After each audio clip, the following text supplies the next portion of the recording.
Well, another couple you gotta be kidding me stories. Uh, Boy, you can just pick these up anywhere nowadays. Like and subscribe if you enjoy the information that you gotta be getting. It's pretty embarrassing. Yeah, where have we gone in the country where everything's gotta be like a fucking TV show or something, man? Cuba, looks like we're getting ready to invade Cuba.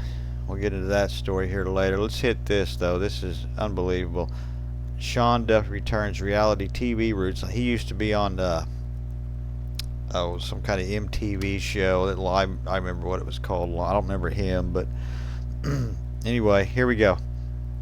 Transportation Secretary Sean Duffy's new reality show, filmed with his family over the last 7 months, has sparked criticism amid high gas prices in addition to raising ethical questions. Duffy said that costs for the 5-part series titled The Great American Road Trip, which will air for free on YouTube ahead of America's 250th birthday, were paid for by nonprofit The Great American Road Trip Inc., and that zero taxpayer dollars were spent on family, has said his family did not receive a salary or production royalties. The project sponsors, according to the website, include Boeing, Shell, Toyota, United Airlines, Royal Caribbean, all companies that intersect with the Department of Transportation. I don't even understand, like, these companies are really going to spend a bunch of money to make a television show when nobody has any money because of these companies are basically trash and sending everybody home, I guess. As everyday Americans struggle with the price of gas and raise concerns about airline safety, the Secretary announces that he spent work time going on the road trip that appears to have been funded by the very industries his agency oversees. Said in a statement. This show brings Duffy and his wife, Fox News host Rachel Campos Duffy, back to their entertainment roots. The pair, who have 9 children together, met while filming the MTV reality show Road Rules All Stars. Yeah, I don't remember that one. Never mind. I was thinking of something else. To love America is to see America, Duffy said in the trailer that released Friday. Yeah, I'd love to see America too. But gosh, I mean, nobody seems to want to pay for me to road trip around America. And man, that's a lot of money. It's one of the most powerful ways to understand the vast, beautiful, complicated place we call home. The Duffy family said they filmed this show 1 to 2 days at a time over the course of 7 months. Really? So it's not even really a day-to-day. It's like a week-to-week documentary. Wonder what they were doing those other 6 days.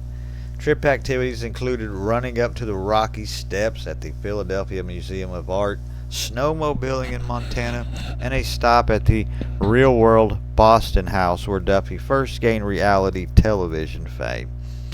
Duffy and his family embarked on the journey with a kickoff from President Donald Trump in the Oval Office. Taking a little trip? A little trip all over? Trump says to the Duffys in the trailer. Campos Duffy, a co-host on Fox and Friends weekdays, says it in the trailer. The Great American Road Trip will inspire families to step away from the noise, hit the open road, and reconnect with what matters most. How do these people expect that? Is the job market just coming back?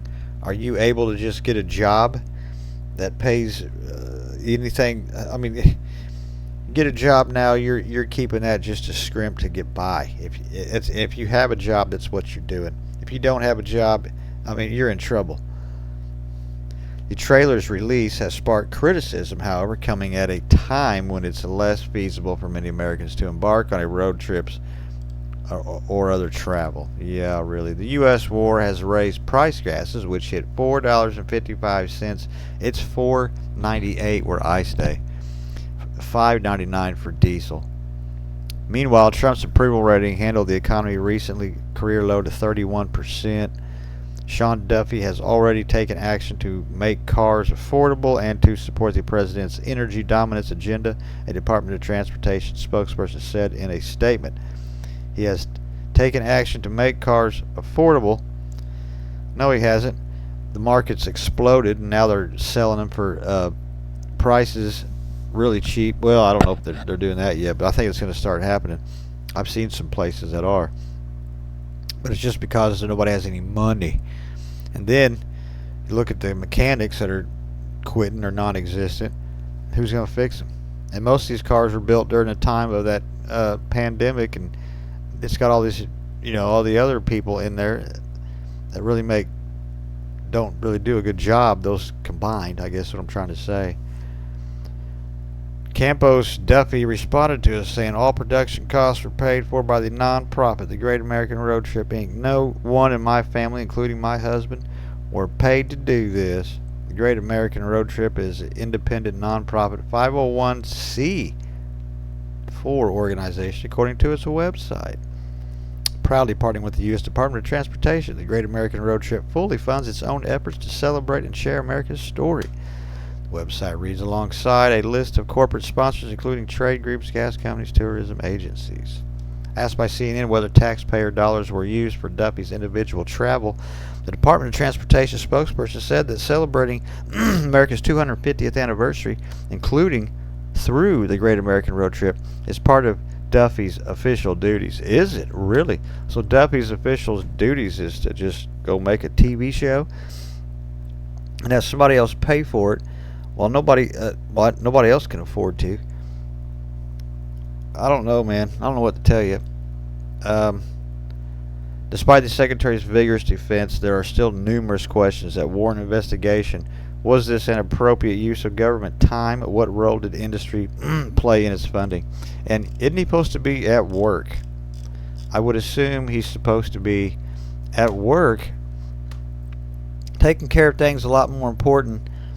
If you want people to go spend money, you got to make sure they got money. What we got here? I got another one here. It's your war zone, transportation. Here we go. Here it is. U.S. intelligence gathering flights are surging off Cuba. Hey, look, give me a comment on what you think about that dude doing the TV show. I mean, that's just ridiculous, man. I don't personally think it's right. I'd like to see some consequences. U.S. military intelligence gathering flights are surging off the coast of Cuba, a CNN analysis of publicly available aviation data shows. Since February 4th, the U.S. Navy and Air Force have conducted at least 25 such flights using manned aircraft and drones, most of them near the country's two biggest cities, Havana and Santiago de Cuba, and some coming within 40 miles of the coast, according to Flight Radar 24. Most of the flights were by P-8A Poseidon maritime patrol aircraft, which are designed for surveillance and reconnaissance, while some were by the RC-135V Rivet Joint, with specializing in signals intelligence gathering. Several MQ-4C Triton high-altitude reconnaissance drones have also been used.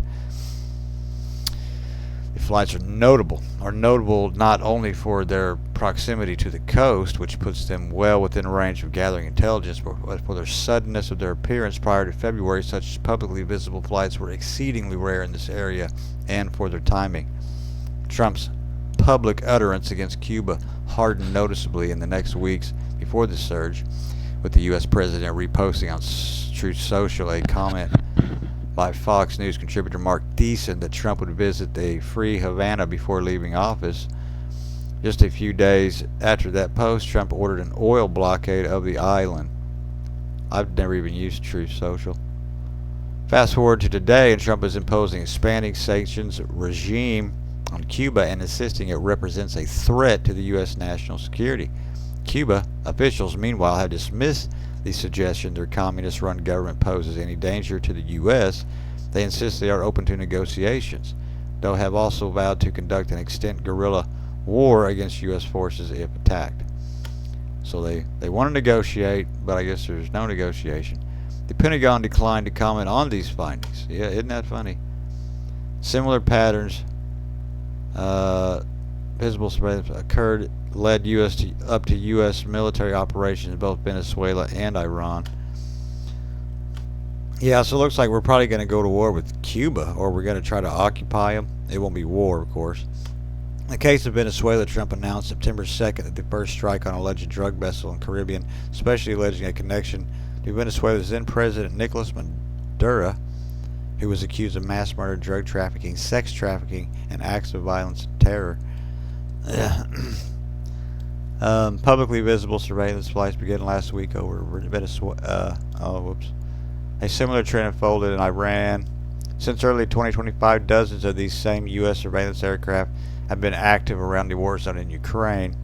However, the uptick in flights observed off the Cuban coast is new and deviates from where these aircraft have historically been deployed.